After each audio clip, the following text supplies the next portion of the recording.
नमस्कार, आप देख रहे हैं अब तक टीवी चैनल।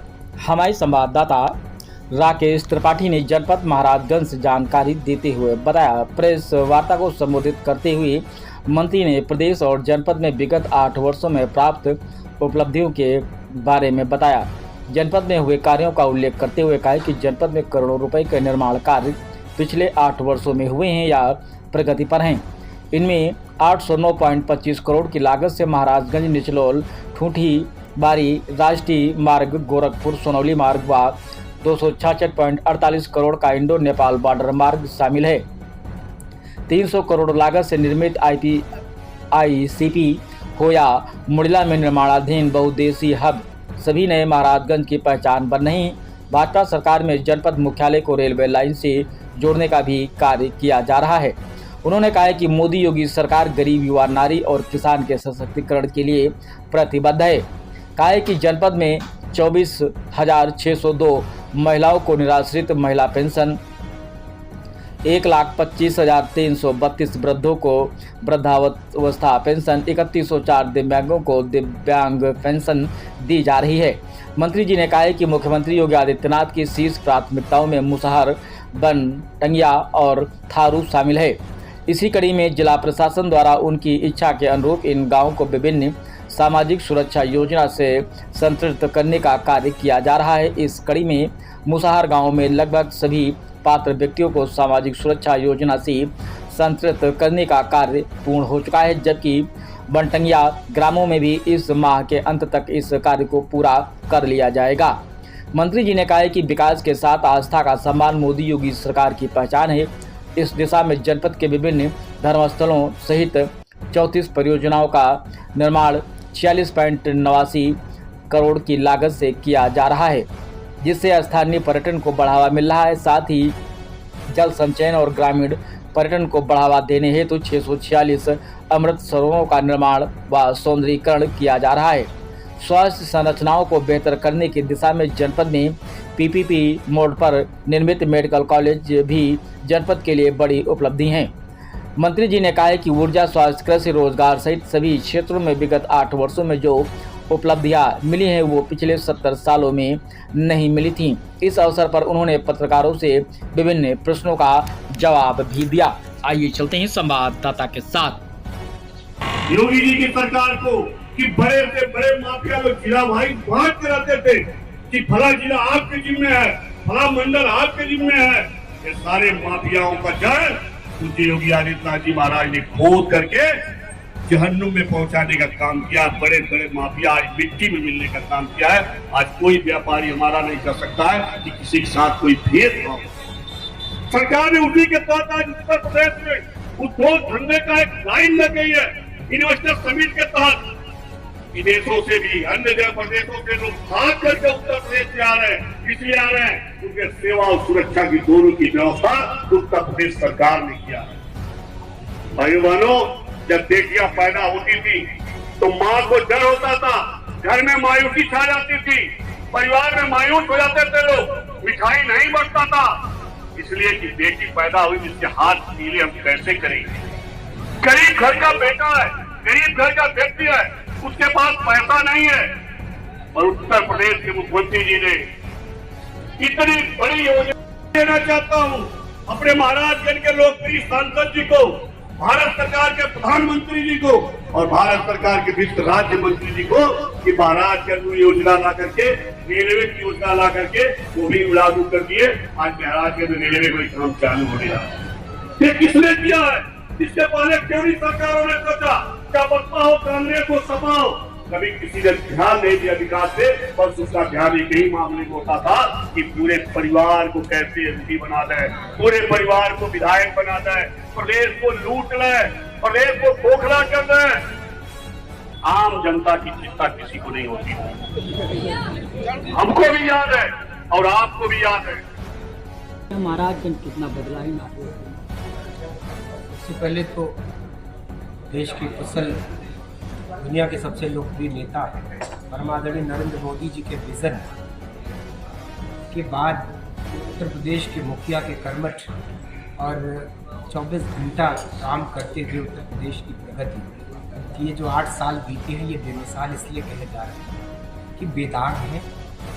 डबल इंजन की सरकार ने केंद्र और प्रदेश की जितनी योजनाएं इस देश में, चाहे गरीब कल्याणकारी हो, किसानों के हित की हो, मजदूरों के हित की हो, मातृशक्ति के लिए हो, उन सब में ऐतिहासिक रूप से सफलता मिली है। जमीन पर उसको उतरने का जो अवसर मिला, डबल इंजन की सरकार नहीं होती है तो केंद्र और प्रदेश के रिश्ते अच्छे नहीं होते। लेकिन इन पिछले 8 वर्षों में सारी केंद्र की योजनाएं, आपको सुन के अच्छा लगेगा कि केंद्र की जितनी योजनाएं हैं, चाहे वो गरीब को अनाज देना हो, 15 करोड़ गरीबों को अनाज उत्तर प्रदेश देता है, वो भी अव्वल है।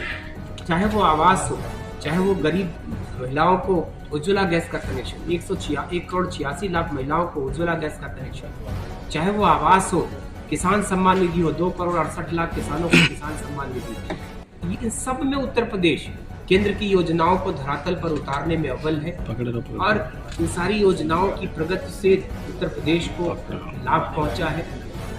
प्रधानमंत्री आवास में भी हम देश में अव्वल है। प्रधानमंत्री आवास के साथ साथ उत्तर प्रदेश में मुख्यमंत्री जी के द्वारा भी आवास बनाए जा रहे हैं। सड़कों के लिए उत्तर प्रदेश आज देश में एक्सप्रेसवे का प्रदेश कहा जा रहा है। सबसे ज्यादा एक्सप्रेसवे 6 बन चुके हैं, 11 एक्सप्रेसवे पे उत्तर प्रदेश में काम हो रहा है।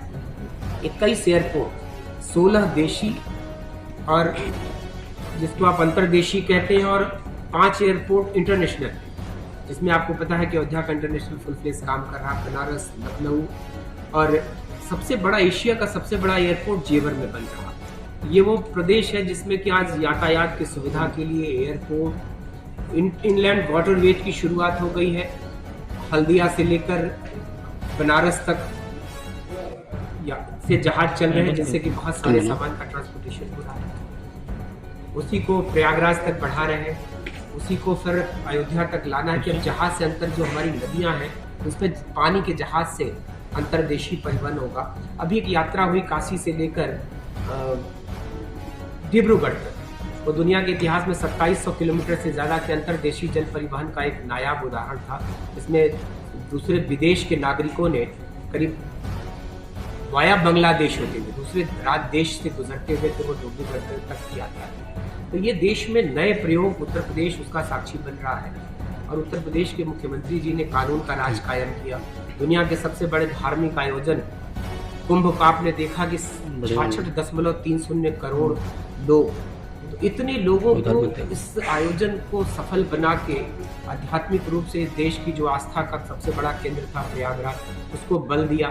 देश की एकता को, अनेकता को बढ़ावा दिया। एक भारत श्रेष्ठ भारत का इससे अच्छा कोई उदाहरण नहीं था। तो देश को कहते हैं कि अनेक जातियों धर्मों में बटा देश है। तो प्रयागराज के कुंभ को देख लेता तो उसको समझ में आता कि न जाति, न धर्म, न मजहब, न देश की सीमाओं के भी परे दुनिया के 118 देशों के राजनयिक आए, तमाम देशों के तमाम उद्योगपतियों के परिवार से लोग आए। तो मुझको लगता है कि सारा संसार उस आध्यात्मिक चेतना से जुड़ने के लिए भारत आना चाहता था। आया, देखा, चमत्कृत हुआ। तो उसके लिए मैं उत्तर प्रदेश के मुखिया आदित्यनाथ जी को बधाई देना चाहता हूँ। तो अपने काम से उत्तर प्रदेश को देश का सबसे अव्वल और अग्रणी राज्य बनाने का यह जो अनथक प्रयास है, उसमें उत्तर प्रदेश आज कामयाब है। देश में ग्रोथ का इंजन। इन्वेस्टर समिट में आप जानते थे कि 36 लाख करोड़ रुपए की उम्मीद की गई थी, 40 लाख करोड़ रुपए से ज़्यादा का इन्वेस्टर आ चुका है।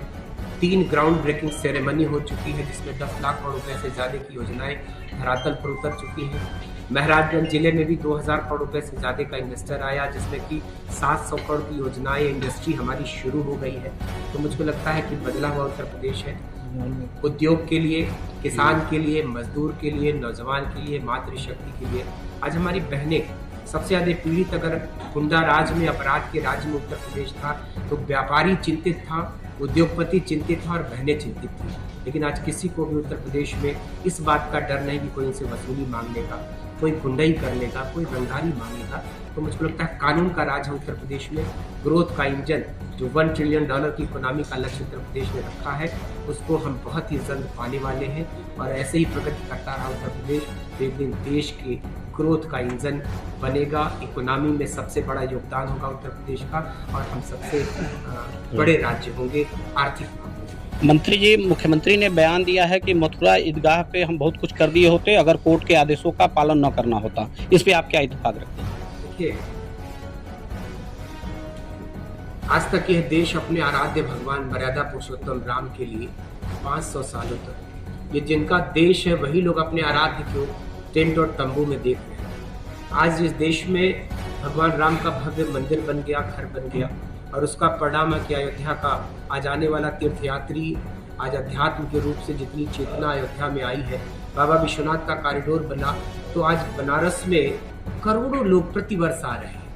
आज आपको पता है कि विपक्ष मजाक उड़ाता है, लेकिन आप मैंने कहा आपसे अभी अपनी बात में कि 66 करोड़ से ज्यादा लोग एक वर्ष में एक राज्य में अगर पर्यटन के लिहाज से जाते हैं, तीर्थ यात्रा के लिहाज से जाते हैं, तो ये 66 करोड़ लोग उस क्षेत्र के एक टेम्पो वाले को, ऑटो वाले को, बस वाले को, टैक्सी वाले को, होटल वाले को, खाना इंडस्ट्री को, चाय वाले को, यहाँ तक कि वो छोटे से छोटे व्यक्ति अगर वो एक माला बेचने वाले से एक माला भी ले आके मंदिर में चढ़ाते हैं तो कहीं ना कहीं से उस परिवार को समृद्धि और ताकत देते हैं। उत्तर प्रदेश की इकोनॉमी में कल्पना 7,500 करोड़ रुपए लगा है पूरे आयोजन करने में, और कमाई जो हुई है, जो कमाई न कह सकते हो, उसको कहेगी जो इकोनॉमी में ताकत मिली है उत्तर प्रदेश को, 3.5 लाख करोड़ रुपए की वृद्धि हुई है उत्तर प्रदेश की इकोनॉमी में, एक आयोजन से, एक धार्मिक आयोजन से।